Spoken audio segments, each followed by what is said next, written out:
And we are recording. Burner.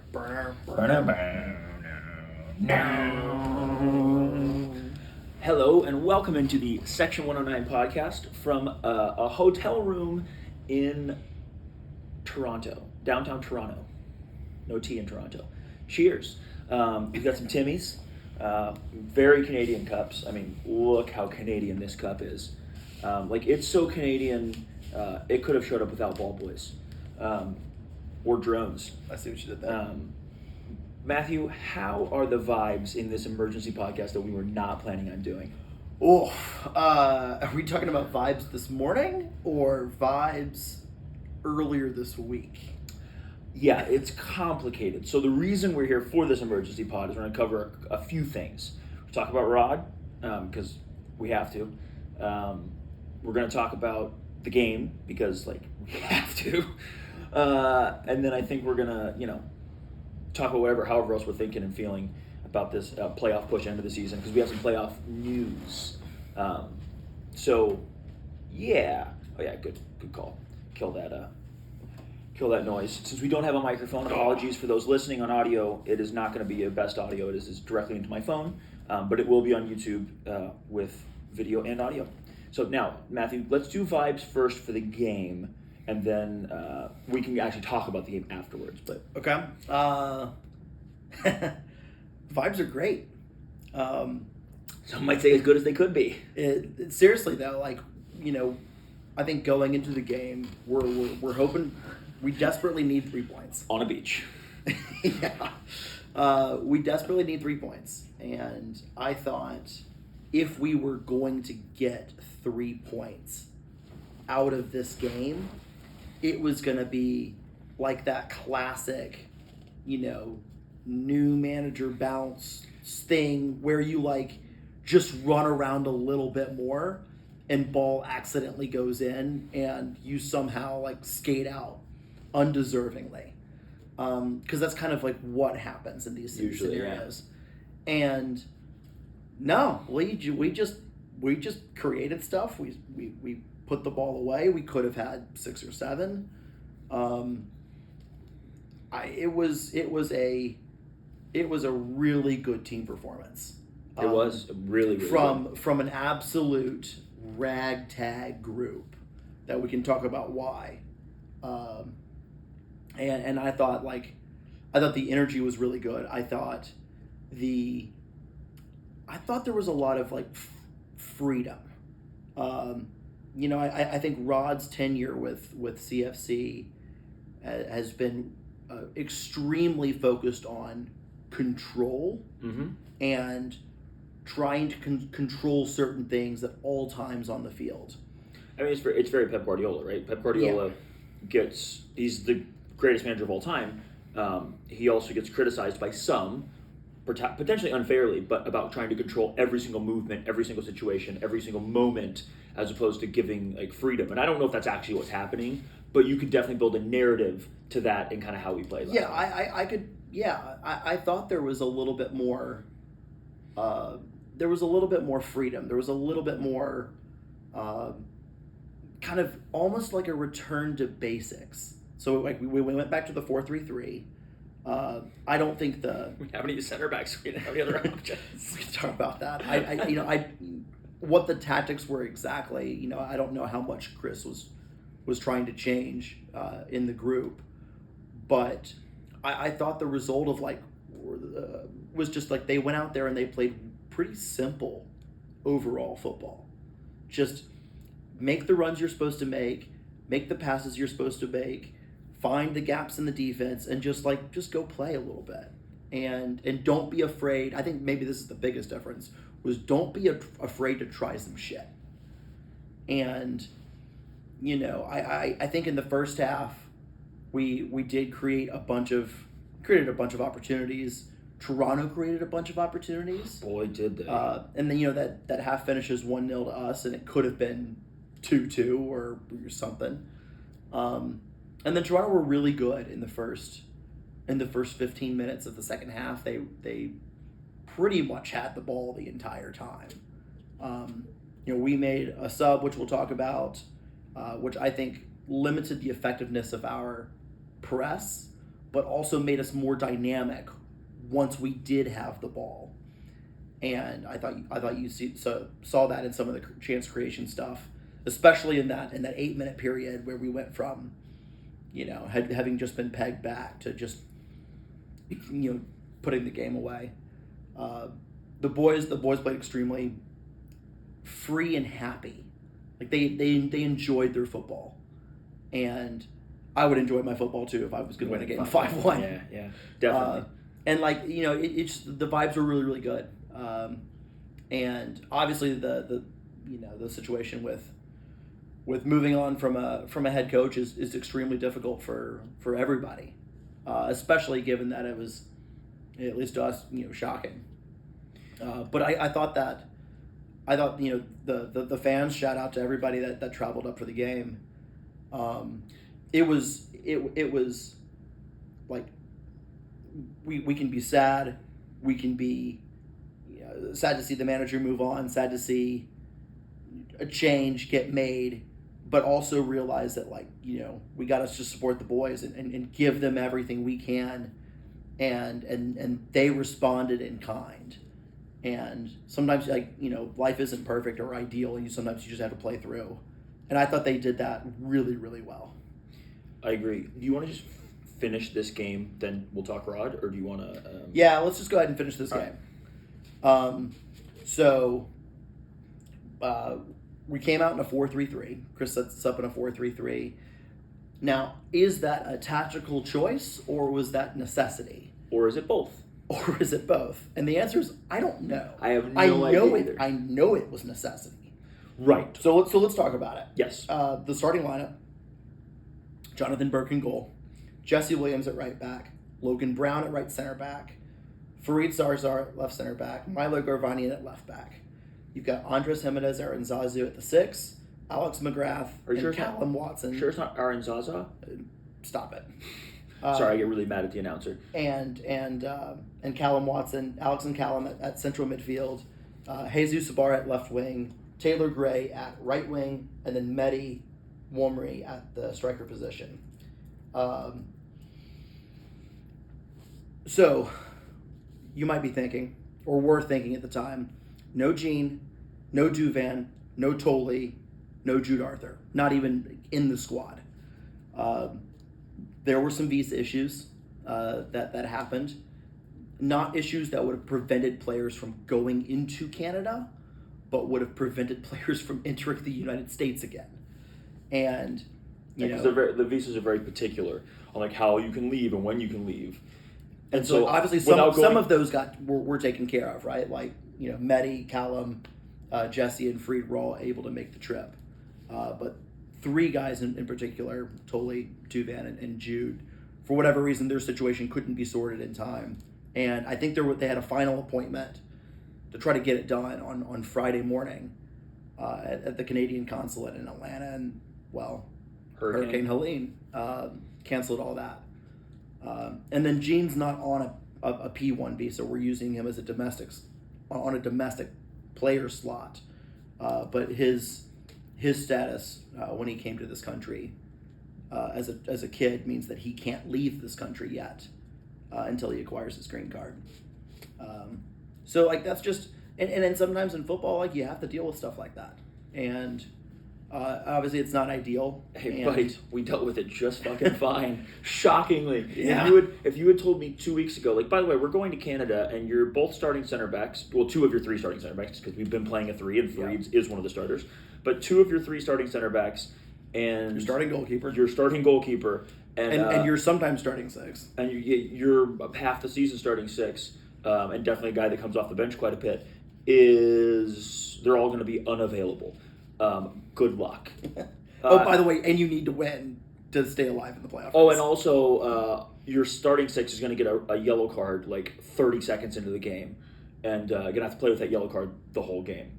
I would have put our chances lower than I'd like, but we fucking took care of business. So let's talk about the goals real quick, please, and then we'll because we have to. There's a segment here.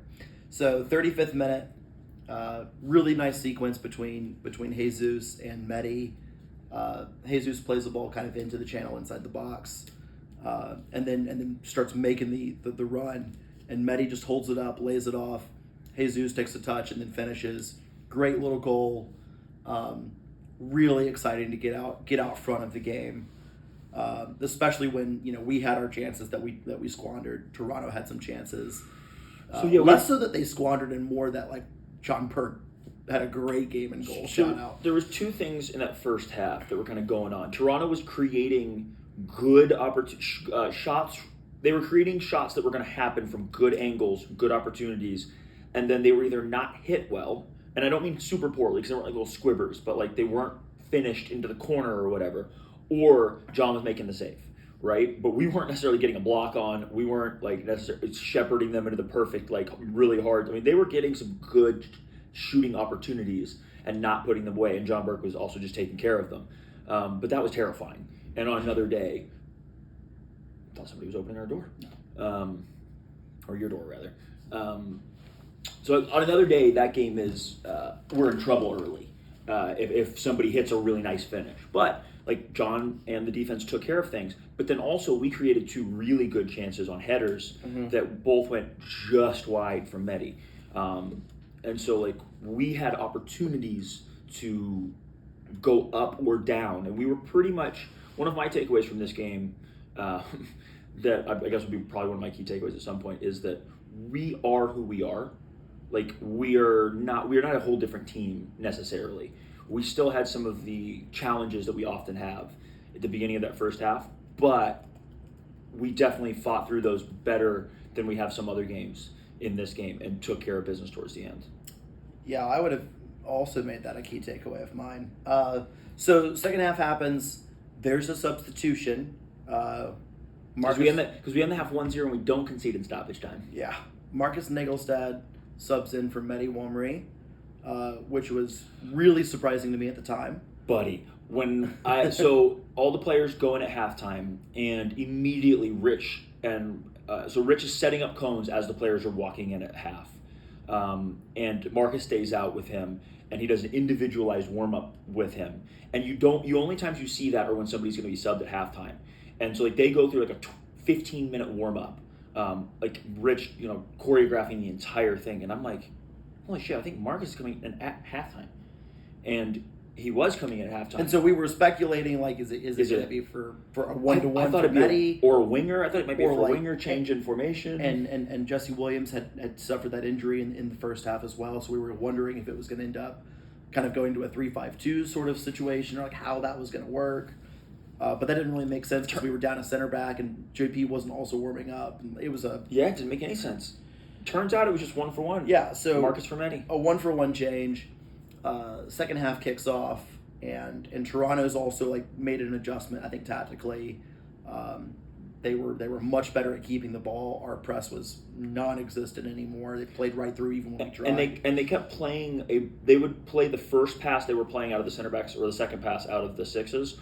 Were going straight through and getting to up next to Andres, just repeatedly bypassing both of our 8-10s, both of our wingers, and our striker with a one ball. Yeah. And they started doing that repeatedly and then getting waves of pressure, and it became very clear we were going to concede. It was not if, it was when. Yeah, and we... Which is a very, unfortunately, not a foreign feeling. That is a very, that's a feeling I felt a lot in the second half of this season. Yeah. The waves of pressure. The first half of the season, when we were pretty good, we bent but didn't break in a lot of those situations. And then we could keep the ball enough to really like calm the game down a little bit. And by the way, us trying to keep the ball is why we concede. But the waves of pressure come, and they eventually score. So I guess you can talk us through that one if you want. Yeah, it's a bit of a mistake on our end, trying to intercept a ball and play the pass at the same time. Instead of just booting it long.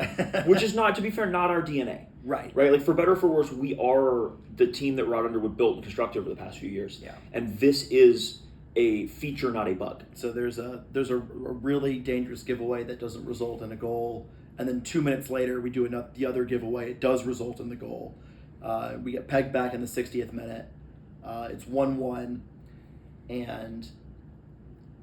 I'm thinking there's a little here we go again, not going to lie. Buddy, because like I was sure because like it was here we go again. let's go back to your key takeaway, which was also mine. Like, we are who we are. We're the same team. You get a new manager bump, and whether this was a new manager bump, you could argue because it may or may not have been. But and we can talk about whether you think it was, we think it wasn't. I've definitely got a strong feeling on that. But when you get a new manager bump, like you're still using the same players.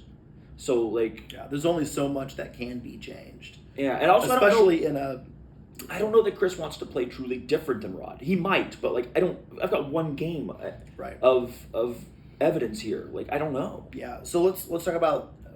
So we restart after the conceding the goal, and I mean it's off the jump.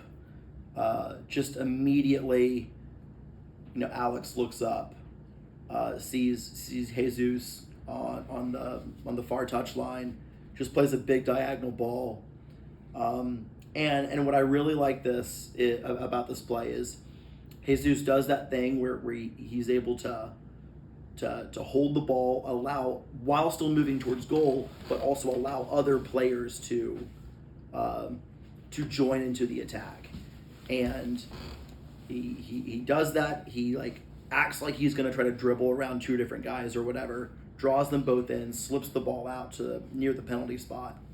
And it's Milo that's made the underlap. Because of fucking course it is. It always is.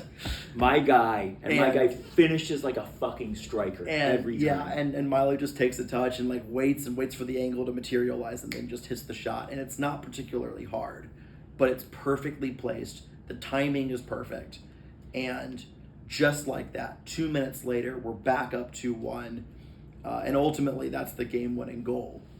But we weren't done there. Which was fantastic. So just 4 minutes later, really nice series of play. We actually get a little bit of a press going, or a little counter press right after we lose the ball.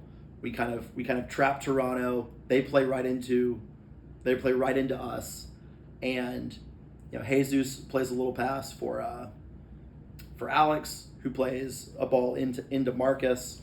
And then Marcus just kind of touches it out to the left side, crosses it with his left foot, almost blindly, just kind of knowing that Taylor's going to be coming in that John was saying, into the box. I bet Marcus would tell and you. Taylor's got a step on his man at the on the far side, at that point, back post, and just redirects that thing first time on frame. Keeper can't get over in time. And just like that, in a blink of an eye, it's 3-1. I think you are selling Marcus and Taylor a little bit short. It's a good finish from Taylor. Oh, it's a great finish. It's not just a redirection. It's a good finish. Also, I think Marcus would tell you he saw Taylor in his peripheral making the run, and he knows when he's going to get there. I don't know if he truly does, but I bet you Marcus would tell you that. I didn't. I mean, I don't know who saw what when. I really believe it was just kind of one of those things where he's got to touch it outside because that's where the space is, and then he just believes he's going to be there. It's a really quick cross there, and I just think I think he knows that Marcus could be there. I'm sorry, Marcus knows that Taylor could be there, should be there, and potentially knows that he's making that run, and he's just trying to get a dangerous ball in there. And it surprises everybody, takes everybody by surprise on the defense, but not Taylor. It's quick, it's instinctual, there's no time to think. It's one of the prettiest goals we've scored all season because of the first-time nature of the finish. Not to mention, because we had the ball in a really dangerous area. We lost it. We won it back. We kept the press on in that area, won it back, and then, did something with it. That goal was a really, really, really great goal. And that goal changed the game. Yes. We were still the flawed, little bit nervous, not a lot of confidence, tough to, going to struggle to hold the lead against a team that was kind of in the ascendancy before that had been pushing us back, and they scored that goal, and we got that second one, and that second one still felt like it was a big release, and it was a wonderful celebration, but it's oh, here we go again, another Atlanta game, they're going to come back and score or whatever. And then we scored that beautiful third goal. And I don't know, maybe I'm projecting. I'm definitely projecting, but I don't know if it's not true. But I think that the team played and we in the stands felt, the whole stadium felt different after that third goal. Yeah. So when that third goal went in, we just were feeling our swagger. Every pass had more confidence. Every movement had more confidence. Every movement was lighter because obviously we could give up another goal and still be winning. And I think from then on, we were just much better. We were in a bit of a flow state from there on, which we only have 2 more goals still to cover. And I do think that if we come and get into the playoffs, win the next game, get in the playoffs, we will look back, at least on this podcast, at that goal as the goal that changed our season. Yeah, absolutely. Yeah, you said it. The confidence that I saw went to another level, and we'll talk about the fourth goal here, and then even beyond, there were multiple other chances, like nice chances. Keeper had a couple good saves, like a couple deflections that they were just. I forgot about, we had a deflection in the first time and a handball that wasn't called. Yeah. I thought we were getting footballed in this game, by the way. So 70th minute. Now just 4 more minutes later. Yeah, so 62, 66, 70. Just a nice little series of play. Marcus again in the left channel. This time he goes to the byline, takes it deep, and then crosses it over again with his left foot. Yeah, and this is one of those where he's not like whipping it or anything. He's looping the cross a little bit. The reason we're saying like left foot is because Marcus is right-footed. Yeah, he's got a great left foot. He's 2-footed, but like, I don't remember him operating in those kind of spaces very often when he was our, main striker in Nisa. In Nisa, like this is a little bit new. And maybe it was just a function of like the game, or they thought the right center back was weak, and you can attack that player. Or what, I don't know what it was. I think I know what it was. We haven't seen Marcus play against teams that are not bunkering. In Nisa, almost everyone we played bunkered or pressed. Oh yeah. Us. They did not just do like just play. Yeah, like. And look, this is a young back line, and we always posited before we had signed Marcus, before we knew they didn't sign him, that like Marcus against kids might be very effective. And you saw it in this game, like against a young back line, he had very close to a couple goals, and he created a lot because he's really smart and a good player. But he's really smart. He's able to like really throw off some of those defenders with like smart moves that I think that they're not expecting. From at this point in Marcus's career, he's a wily vet. Like, and I mean that as a compliment. Like, it was really, really good, and it's exactly what you kind of wanted to see from him. But yeah, I don't think we've seen him have a chance to operate how he operated yesterday, because we've never played teams that let him have any space like that. Yeah. Or let us have any space, because we had numbers and space, because we were just really pushing forward to put our metaphorical foots on their necks. Yeah, agreed. So 70th minute, Marcus puts that ball in. It's headed out by one of the Toronto defenders. That header falls to the chest of Luis Garcia Sosa immediately after he is subbed in.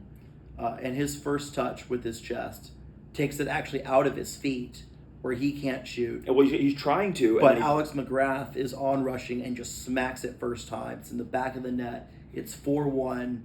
And is this before or after he smacked a volley so hard? I think it's before, because he had another one that he hit. Like, this one's a wonderful finish and a good hit off the bounce, wonderful technique, and it's one of those I say we were in like a bit of a flow state, because he hits that and he hits it clean, and we're just playing football. Like, we're playing. But I think he has another one later on that's from the corner, from the other side. It's corner in, and he takes it first time. It's lobbed into him, but at a pretty good pace. Oh, yeah. And he hits it first time. And like you wonder why teams don't do that more often. Number one is because guys can usually cover the ground to get there and block it, but no one gets there. But also, it's so hard to hit that ball coming, and he hits it so sweetly. Yeah. I think that could be a sound effect for FIFA for hitting the ball. It gets the sound in the stadium for that ball. So my point was, it wasn't his first time just absolutely lashing a shot on goal from on a volley in that little sequence, because we were fucking feeling it. So I should have mentioned 70th minute, 69th and 70th minute, right before the play to set up the fourth goal. Luis Garcia Sosa comes in for Callum Watson. Joseph Perez comes in for Jesse Williams. Then just almost immediately the goal happens. So the second we scored the third goal, when we scored the third goal, they immediately started going towards, like, So we scored that goal. We start celebrating immediately. Whoever's on the bench, I can't tell if it's because I wasn't paying as close attention, but Chris or whoever's there, might have been Rich, is telling them to get up and get ready. The second we score that third goal, they're like, all right, because I think that was a planned sub. If we got another goal, that's what they wanted to do. And I don't know. I'm guessing based on body language that was the case. But I liked that they had an immediate, like, okay, now we're solidifying the defense or whatever the plan is here. I think it's just fresh legs to and no yellow cards because I mean, LGS is not exactly like the best defensive midfielder we have, but he was in this game one of the only midfielders that we had. And so getting those two guys fresh legs immediately, I think also really helped the game because we weren't. The last game we played in Boston was a long game with only 2 subs and a brutal penalty shootout. And I could imagine a world in which the guys were still tired from the travel and from the long season and whatever else. So it could always go sideways if you don't have the legs. And so I love that we made sure we had the legs. That's all I'm saying. Minjay Kwok for Jesus Ibarra in the 75th minute. In the 80th minute, we get a corner. Milo takes it. It's defended out. Andres receives it, plays a nice little first time off the volley pass to set up the recycled movement. Milo gets himself back on side. He's so dangerous with those in-swingers from that side. And then just whips a ball. In-swinging, back post. We still have 4 guys in the box. Fareed at near post, Marcus in the middle. Minjay, who can barely walk at this point, makes a nice little a quick couple steps, which forces the defender, the last defender, to commit to Minjay, and then the ball goes over. He cannot get there when he realizes the ball's going over his head. Jumps to try to get there, can't. Taylor Gray's on back post, just redirects it home. Goalkeeper can't get his hand up enough on the ball to save it, and it's 5-1. If I had the button on my roadcast right now, I'd hit the applause button. It was brilliant. Great ball, great finish, and also you need all of those guys in the box. You need Fareed at the front post occupying someone. Yes. You need Marcus occupying someone. I'm telling you, this goal is also made by Minjay, who again can't walk, but he takes those few steps and it commits the defender and it allows Taylor to have the free header. Otherwise, that thing gets cleared by that defender if he doesn't take those steps and make a play for it. Just brilliant. Everyone doing their jobs. Sets up the last goal of the game. We could have scored another one. Honestly, the rest of the game's pretty academic at this point. 1 minute of stoppage time. It was time for everybody to go home. And then the celebration afterwards was wonderful. It was a really great game. It's exactly the game we needed. Not just for the 3 points, but to gain some confidence, to get some good vibes, to get it's been a really hard week. And to celebrate and to come together and get the job done, and to get the job and that's done in that sort of way. It's just brilliant. I think there's also another world. It's not going to matter in this one, but the first tiebreakers wins, which we talked about ad nauseum. And we need to talk about a playoff picture towards the end of this. After this, after we throw 3 key takeaways, I want to talk about Rod. And then we can talk about playoff picture, we can talk about whatever else. But I think this also brought our goal difference back. It's not going to end up mattering for us because we don't have that first tiebreaker. Yeah. But in general, very important and very good to get some goal difference back.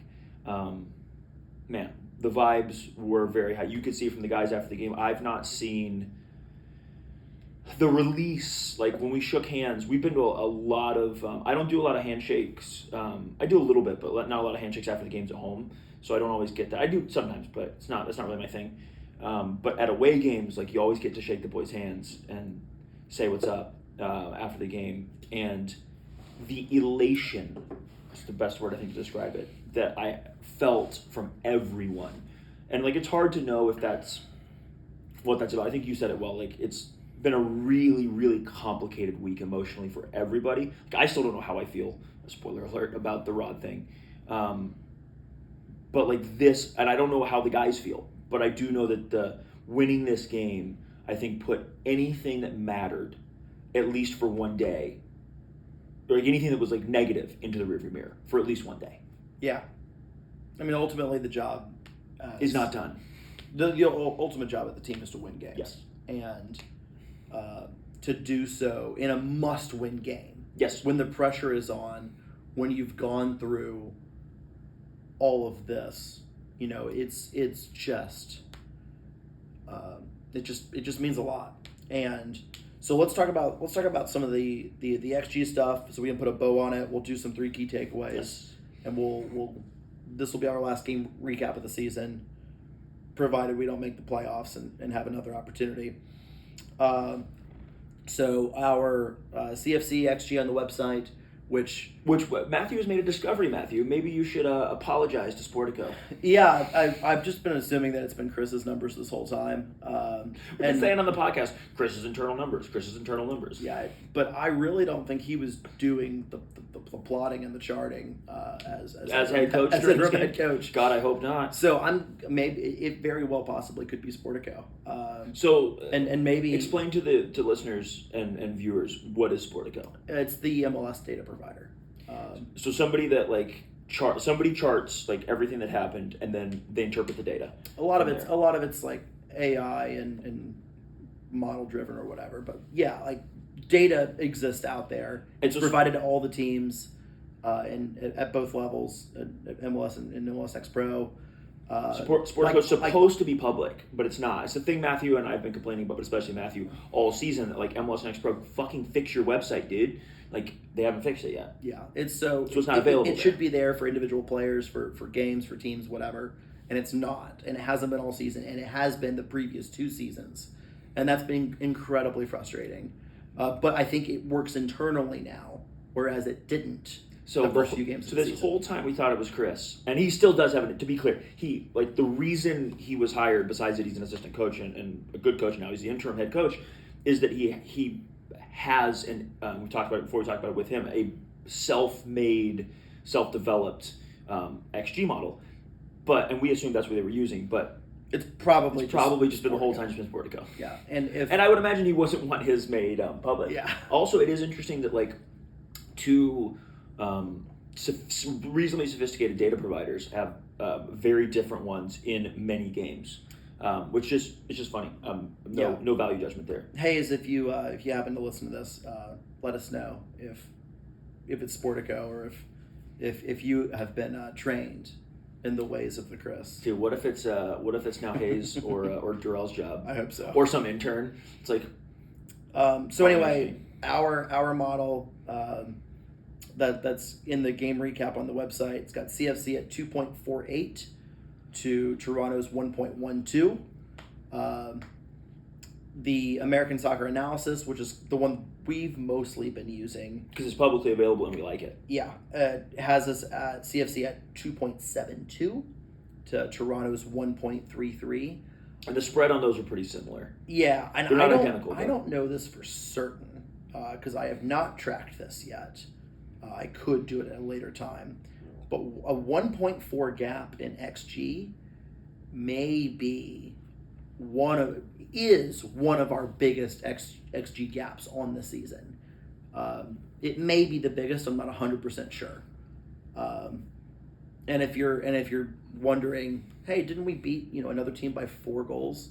We actually lost the XG in that game, the Miami 6-2 game back in April. Fun fact. Okay. 3 key takeaways. You've already done your first one. That we're really just the same team. Yeah. We are the same team.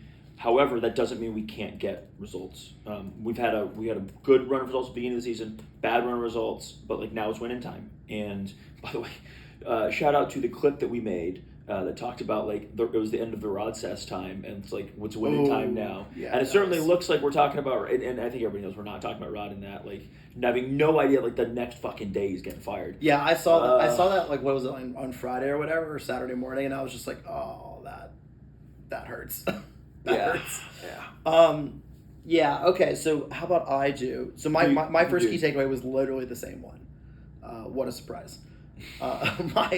My second key takeaway is that, and I said this in the recapping portion, I really thought we played with some freedom. and I think that matters when you are playing a control based system, and then you free it up a little bit. You've got the same players, you've got the same team. A lot of your tactics are going to be kind of the same, but if you take some of those not restrictions, if you just take like a little bit of if you simplify things a little bit and like kind of return to basics, like just play a little football, do a couple of these things differently, I think it really, and sometimes with a new voice telling you those things, sometimes it can just like free up things a little bit. And I thought we saw some different movements, some different methods of attack. The big switches were on in this game. We were making fun of Brian. Shout out Brian. Shout out Coach Brian. Yelling big switch every 30 seconds. Brian was on. Some of which paid off. Those beer towers informed his coaching, and it was kind of right. Some of those paid off. By the way, we did Come On Nuga score a goal, and they actually scored a goal. We said, Come On Nuga score a goal. It's really, really simple. Put the ball into the net and watch us all go mental. And they scored in the middle of the word mental. Like, best timing it's ever happened. I don't know if we've ever scored during that chant before. I think we have, but not that perfectly. It was awesome. Like, we literally told them to do it, and they did it. And I appreciated that personally. Yeah, so I think that's my second one, just like kind of opening up, being a little bit more free, just like returning to basics, just playing some football. Can I do my second? Yes. So my second is the last, and it's not just this game, it's also this game, but the last probably 6 games, our kind of better run here the last 3-4 games. A lot of guys that didn't play as many minutes throughout the season or who have now become starters have played really, really well. Andres, who was like starting in a 2 for a while, he basically beat Columbus by himself in a lot of ways. Jesus coming back in and being really good. I mean, it's not a coincidence that we started picking up points since Jesus came back. Like, he's a big, big part of what we do and what we do well offensively.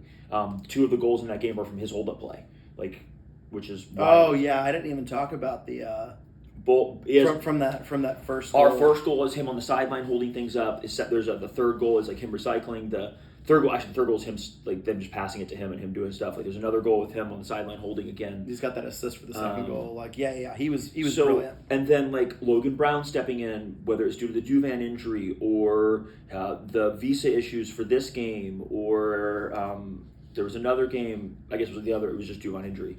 So like, I mean, that's a big step. John Burke, all season long, having played well whenever called upon, even when he's not like the nailed-on starter. And there's other guys too, but like, I think Callum coming in and like starting to carve out minutes for himself later on in the season. Like, there's just a lot of guys that didn't play always a key role at the beginning of the season that are either providing key minutes off the bench or spot starts or whatever. And it speaks well to the depth of this squad. It also speaks well to guys being bought in, whether Rod was coaching or whether Chris was coaching, like being bought into at least getting out there and doing the job. And that's my second key takeaway, is that like there's a lot of guys playing a lot of really important minutes right now that I think early on in the season or even midway through the season I wouldn't have guessed, because maybe someone else was in their position or they hadn't played. I mean, Robert Screen coming in playing like midfield minutes, playing right back minutes. Like, there's just everybody's kind of pitching in right now, and it's like a 1 to 20 kind of thing right now for guys pitching in, and it's really, really good. Yeah, I'm going to summarize that into players are being called upon to make plays. It's a good summary. And they made them. Players made plays, baby. Which, like, that is also a callback to our previous podcast where we talked about, like, at this stage of the season, like, when players just got to make plays. And you saw that with John Burke. You saw that with... John keeps us in that game. With Jesus. You saw that with Alex McGrath, who, like, had a goal and 2 hockey assists. You know, like, Jesus gets a goal, gets an assist. Marcus gets an assist. Taylor Gray gets 2 goals. Taylor Gray's, by the way, first 2 goals. And the last goal he scored was in March. You know, he had 2 in the first. When did we play Cincinnati was the second game. New York was the third game, right? So he scores on the opener. He scores in the third game of the season. Match day 27, scores 2 goals again. Just having everybody in that front group contributing. Medi for his 45 minutes gets an assist. Just everybody in that front attack section just contributing and playing the game that's in front of them and not caring about who gets credit or who gets the goal, whatever. Just like everyone chipping in, scoring goals was fantastic to see. My third of three. Yeah, third of three. With results elsewhere, and with our 3 points against Toronto, win and you're in. Let's go. Those are the stakes ahead of us for decision day. That's where we want. It's the best news we could have. None of the results went our wakes. That we needed to make it easier. Yeah, than that. Yeah, and in fact, win and you're in, and also that's the don't only win way and you're not in. It's probably not going to happen. But we weren't sure based on our math that we were going to control our own destiny, and it turns out we do. So and that is fucking huge. It's a massive game, obviously, on decision day. 1 p.m. on Sunday. Huge game. Okay, let's do your third key takeaway, unless you just don't have one, and then we can just move on to. I think just goalkeeping play is the reason that we, this season, whether it's Gene, whether it's John Burke, it's the reason we have 7 extra points. It's the reason we were still in the game, because that game could have been 3-1 early for them. Just goalkeeping play has been immense all season, and yeah, I'm really proud of the guys and the goalkeeping play the second half of the season. And shout out to JC for continuing to help us elevate. I mean, it's a whole goalkeeper room, right? It's Michael, it's John, it's Gene, it's JC. Whatever's going on in that goalkeeper room is really good and continues to be really good. Yeah, love it. All right, start us off. All right. So goodbyes are always hard. To be completely frank, I still don't know how I feel. A lot of processing still to do. I didn't expect this. That being said, as we always do, I want to talk through some of the high moments and think about those things and not worry about anything else. So my first Rod moment, one of my favorite all-time Rod moments is kind of a little bit of a get to know you moment. See through the Rod's a pretty stoic guy, at least exterior wise. He's not not someone gets in your face necessarily, right? That's not his personality. And at Albion we played a horrific first half. This is 2022. It's Rod's first season, and we played a horrific first half. And then the second half, we played maybe the best half of soccer we had played all season. Maybe the best that we played in his entire tenure. I don't know. We dominated, and Albion was good, and they were playing well. And we still we pinned them back, and we did these. We were passing in and out of the box. And we did all these really good stuff, and we got 2 goals to bring it back from 1-0 to 2-1 win. Big win on the road. There was, I think, about 20 of us there, if I'm remembering correctly, and it was a nice little crew of us. And regardless, Rod came over. And it was I don't remember if we shook hands and really kind of shook each other by the handshake, or if it was a hug or what it was, but it was some sort of that where for the first time I saw really truly how much it meant. You could see it in his face. There was a direct connection there that he cared I cared. And I don't know, it was just a really special moment. It was a really special win. And it was a thing that kind of peeled back the curtain for me on Rod to be oh, this guy really wants to win. He may have this polished exterior where he doesn't show emotion, and I don't think he has a single yellow card that I can remember off the bench ever.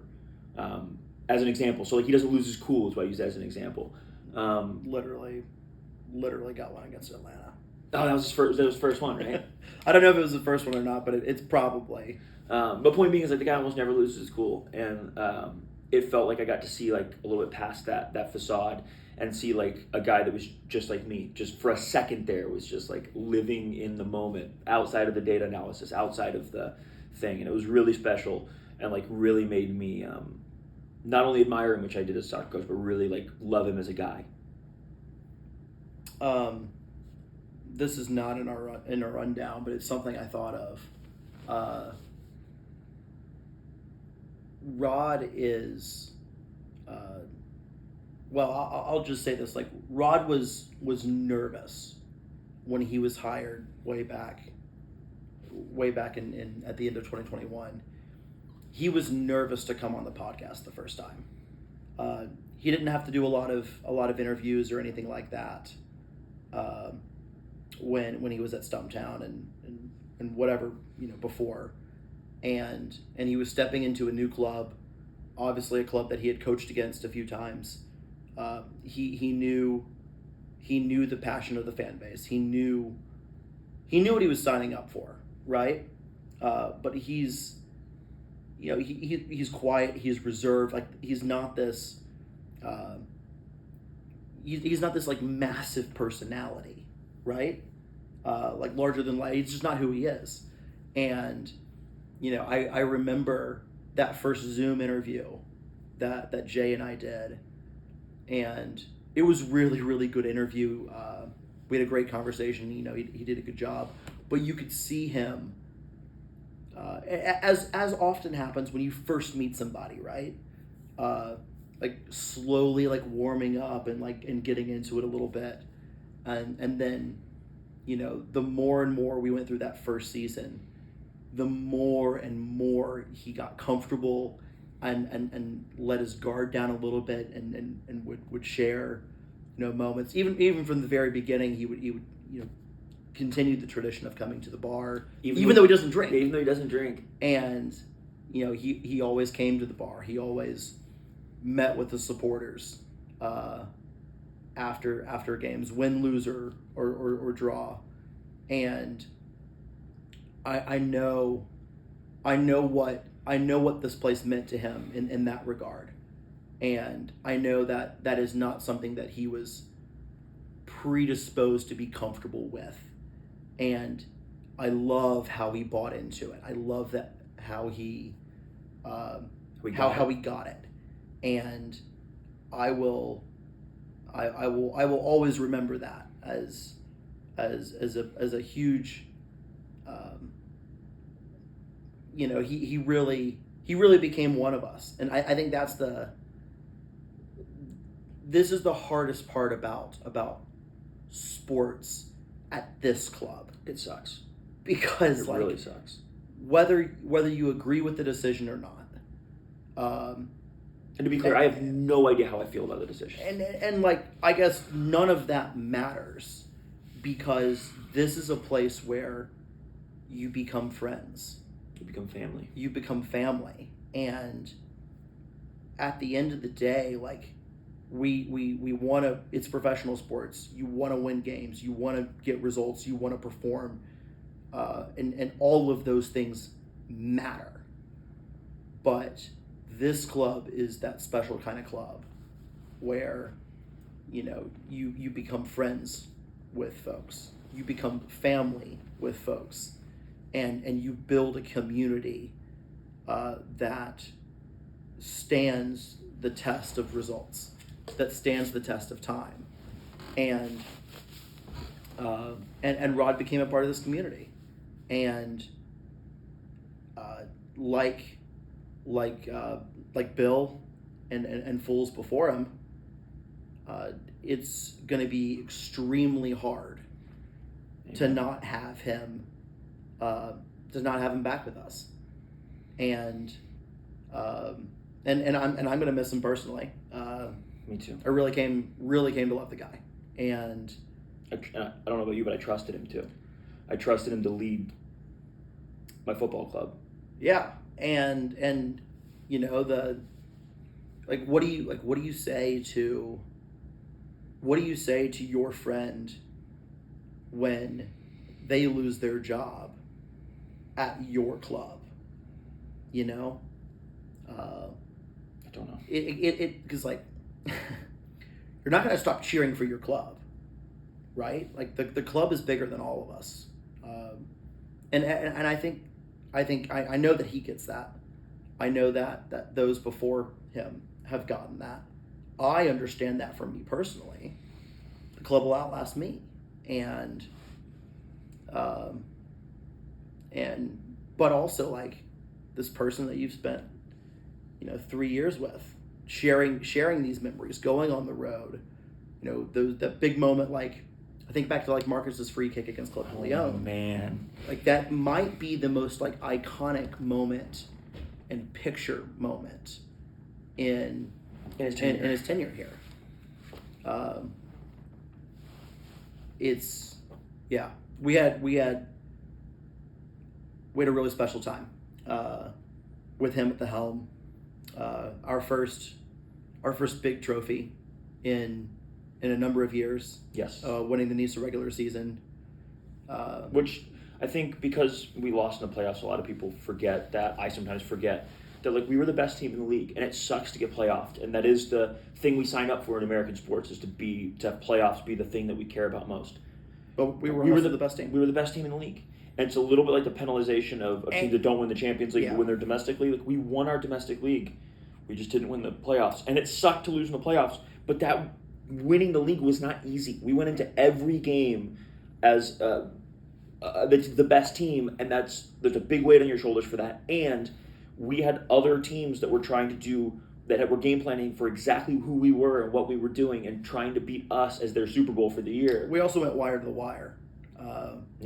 We took the lead. We took the lead immediately, and we ran. Of course, we did. Unfortunately, we didn't get to like celebrate that moment at home when the game happened, because we clinched it at Flower City in the third to last game of the season. But yeah, and the independent cups are what they are, but they still got one, and those moments are still special to share with the players. Independent cups were honestly more special than they should have been. Meaning, like, they were fun. Like, they were truly fun, even if they're like a dumb made up trophy. I really wish they were fun. I really wish that tournament format had gone back to the way it started out, where like there was a round. It wasn't just like one game that you have to win because you can't lose, but also like it's a friendly and it's a hashtag that's so Nisa. They had a good thing and they fucked it up. But those were wonderful shared moments with Rod. I also want to share, and we spoke about this on the podcast earlier this season, but I will always remember and appreciate during our summer swoon of bad results, Rod sought us out and said, "I want to come on the podcast. I don't want to run from the fans of this run of results." And I thought that showed a lot of character, and he didn't have to do that. No. And in a lot of ways, that's one of the things I'll remember most, is that he was okay with facing the music a little bit, and I think, yeah, I'll just remember, I'll remember that for a very long time, and we're gonna miss him. We're gonna miss seeing Alyssa, and the kids in town. So the timing, we haven't really talked about the timing at all. Let's talk about it in a minute. Let's just finish out the... Okay, yeah. Okay. So, like, Rod, if you ever... I hope you don't hear this. I hope you're staying away from... Genuinely hope you're staying away from... Not just, like, the jokes about, like, that we make, like, don't listen to our podcast. Like, I hope you never hear this, because I hope you're not trying to see the fan discourse about your tenure, because I think that's probably not good for anybody's mental health. Genuinely. But if somebody tells Rod, or if somebody that, is close to him listens to this, like, I hope he knows how much he meant to us, not just on the field, but also off the field. Like, on a personal note. Yeah. And, like, dude, you and Alyssa and the kids, you guys are our family forever, Mm-hmm. no matter what. You guys are a part of our, like, once a blue, always a blue is real, is for coaches. This honestly sucks as much as Fuller getting fired, and I thought that one was going to suck more than anyone ever, because I didn't think I'd get that close to a coach again. And like, while they're very different guys, like in a lot of ways, I was a similar level of close to both of them. Like, and man, thank you for what you did for this club, man. Thank you for leading this club with character, with skill, and with purpose. And man, we are better because of you having been here, Rob. And we will continue to build on the legacy that you left and that you leave now. And man, we are so much better for having had you as our head coach. And I hope to see you again in the future, and I wish you the best in whatever your endeavors are. Yeah. Absolutely. I hope we get better, continue to get better. I hope you also, whatever the next thing is also better. Yeah. And we'll come see you at your next gig sometime if we've got a nice little overlap weekend and can make it happen, because you're forever family, forever a blue. All right, Matthew. I'm sure we'll talk more about Rod's tenure, the offseason, depending on how this season finishes. Like, we'll look at a lot of, like, I don't know, things. I think I'm a little too raw emotionally and a little too close to this to speculate on, like, how and why and to judge how and why and what we think happens and whatever else.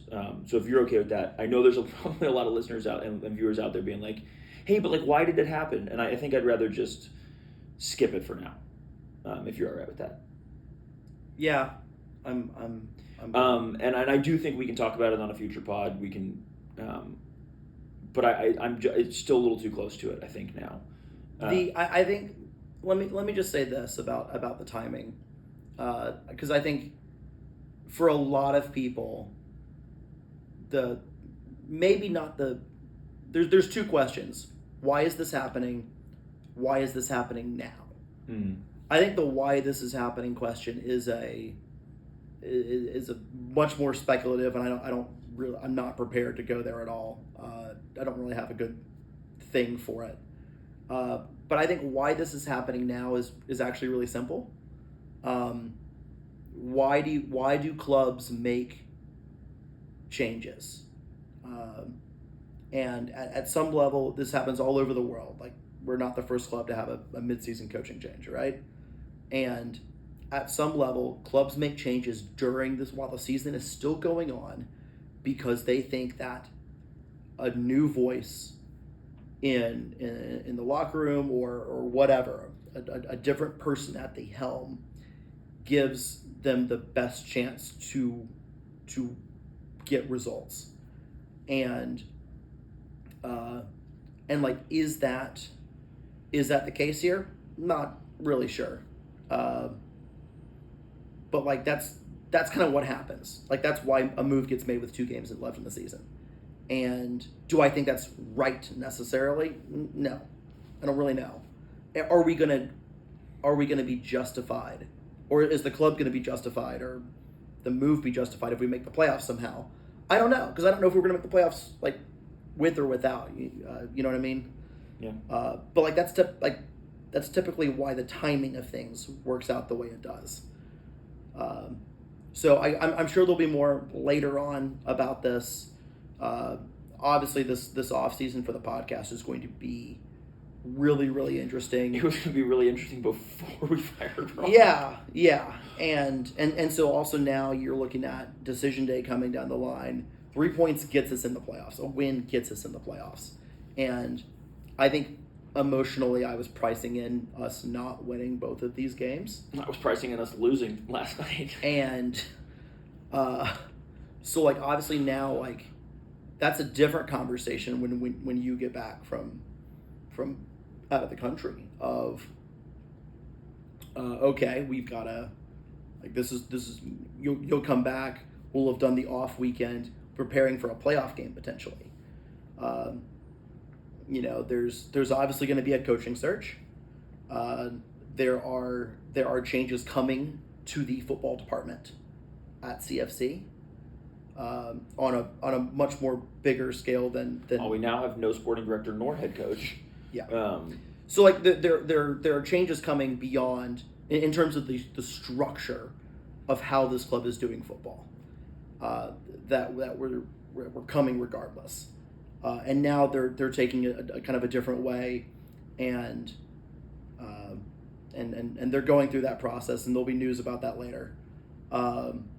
Hopefully sooner than later, because our off season begins on Sunday at 3:15 p.m. if we do not get the result we need. The 15 minutes after the final whistle of whatever game is our final one for this season, whether it's a playoff game or it's next week's regular season game or it's the fucking championship. Right. Which, let's fucking go. Our offseason begins like 15 minutes later. Yeah, so I watched an interview with Nick Saban the other day, and he was like, one of the things that made me special, I think, was that I was never happy. He goes, and it's brutal, but he goes, we won the national championship. We played at 8:15. We kicked off. We won at like 10:15. By 1 a.m, I was already working on next season. And that's insane. That's insane. That's insane. But also, like, there's a little bit of truth to that, right? Which is like that this never ends, and now more than ever, there's going to be pressure, and it's just going to be a really, really, really big offseason for CFC, and it already was, but now it is magnified even more because currently there's no one at the helm of the sport that is at the sporting side of the club. Obviously, Chris is the interim coach. You've got some coaching staff that's still there. I have no idea what happens with them. I don't know what they're talking. Nobody knows anything. But like previously, you had Rod was the guy making the decisions as sporting director and head coach. Now we have neither a sporting director nor a full-time head coach. I don't know what happens. Like, if we want to speculate a little bit, like, does Chris step in for a year? Does he not? Is he retained in the front office? Is he retained as an assistant coach? What happens to Rich? What happens to JC? I don't know any of these things, and who's going to make those decisions? I don't know. Yeah. So, like, that's why it is incumbent on the club to get sporting director, I think, first, and then head coach, or maybe head coach, then sporting director, however it works. They have to get something figured out so somebody is making decisions. And the pressure with the timeline was different when Rod was in charge, because, like, you could continue to shape the sporting department to be whatever you want it to be because you had somebody shaping the thing. There's a growing movement in football worldwide. It's actually pretty standardized now that a single person occupying dual roles as a head coach and a director of sport, that is going away. By and large, there are only a very few people that still occupy those kind of dual roles. Yes. And in large part, it's because lots and lots of clubs, and for them, the dollars we're talking about, the business ramifications of football are ridiculously huge in a way that they're not yet for us. But a lot of these big clubs, and CFC is aspiring to be a big club. Sir, we are a massive club. Are making sure that there are people that work for the club that look after the football at the club. And that is different than necessarily the people that are tasked with like shaping and molding the players that already are there. And and sometimes those working relationships are a little uneasy. We see this happen across Europe. If you follow the Premier League or you follow German or Spanish football, like you see this like sometimes not play out. And the really good clubs have a bit of an identity. They have a bit of a knowledge of like, this is how football works here. And then you go find a manager that is that will play football in that kind of sort of way, or will work within the constraints of whatever the club's kind of plan is. And so I think for us going forward, I will not be surprised to see us hire a sporting director who will then turn around and hire a head coach. I will not be surprised to see that sporting director get charged with, really for the first time in club history, setting up kind of an identity of, what does, who is Chattanooga FC in the American soccer landscape? Who is Chattanooga FC in terms of the kind of club we want to be, and then like put together like the whole football department kind of around that. So like this is a massive offseason now, and it's going to be exciting because change means something new, something different, something exciting, and I think something you said too about like the club's bigger than any one person, and with a head coach and sporting director that were the same person, when we had 7 employees or 10 employees, like it made sense you didn't have 2 employees on the football side, the soccer side. But now, because the club is bigger than any one person, you have so much risk wrapped up and so much dependency wrapped up in one person. So like we've said, like, what happens if something happens to Rod? Like, what happens if he leaves? Like, obviously he's left, but it's not quite how I imagined it. But like, let's say that a MLS team, Atlanta United, calls and like, we want Rod Underwood as our coach. Like, what happens to us? What do we do? Like, that question still remains if we hire one person. So like, we have to, I think, hire multiple people, and that's why they do it worldwide, is because you don't want to be so dependent on one person. You need there to be, like you said, an enduring, continuing, legacy is not the right word, but like thing process that we do. You're creating a process that is bigger than one person. Yes. All right, so let's recap the stakes, and then we're gonna get out of here. All right. So Sunday, October 6th, decision day. It's a 1 p.m. game. All matches in the Eastern Conference are kicking off at the same time. A little birdie told me it's gonna be a breakfast tailgate. Hell yeah. So that's a must-win game. 3 points, we're in the playoffs. Win probably is the last. I know we said a bunch of times last episode that we don't control any of these tiebreakers, we're fucked and all these things. Turns out we do. Turns out it doesn't matter if we control tiebreakers. We're going to have enough points if we win. Yeah. Win, we're in. I can't guarantee anything positive, If we don't win. even with a shootout win. I think we got to take all 3. It is possible mathematically that 2 is enough. It might even be possible if like 7 results go our way, that a single point is enough. We just don't know. I can promise you, though, that 0 points is not enough because we are already below the playoff line. So that's the stakes. Last game of the season, at home versus Red Bulls. Win and you're in. Beyond that, if we do make the playoffs, there will be a selection show where the top 3 teams in the Eastern Conference will select their opponents, and the 4th team with the home playoff game just gets whoever's left. That will be on Tuesday, following decision day. There's a weekend off, and then the first playoff game will be 2 weeks after decision day. That particular weekend. They haven't announced that yet, right? I don't know. I'm just telling you that's what it is. That's what I've been told, I booked tickets to Romania based on that premise, and I swear if it's that first weekend there's supposed to be playoffs, I'm going to be very upset. So that's where we are. Obviously, now there's a whole nother process going on at the football department that's ongoing and kind of just going to be regardless of what happens with the final day of the season with the playoffs. We'll be back in a few weeks to talk about the Red Bull. To talk about decision day. And hopefully talk about a win. But and hopefully talk about a win. Hopefully talk about like the upcoming playoff game. If not, we'll recap the game a little bit. If we don't win, if we don't make the playoffs, there might be roster decisions by that point. We'll find out, and then we'll see where to go once there's news, once there's whatever. So to all the people that came up to Toronto, thank you. Good job. Great job. It was unbelievable. It's about the final number is about 40 of us. Yeah. Which fucking rules. Yeah. That was so fun. And if you didn't do it this year, I'm just telling you, you need to do it next year. I know I said a lot of things about you only get the first chance to whatever, and that's true. That's true. You did miss out on the first one. But Toronto's fun. Yeah. We found a great bar last night.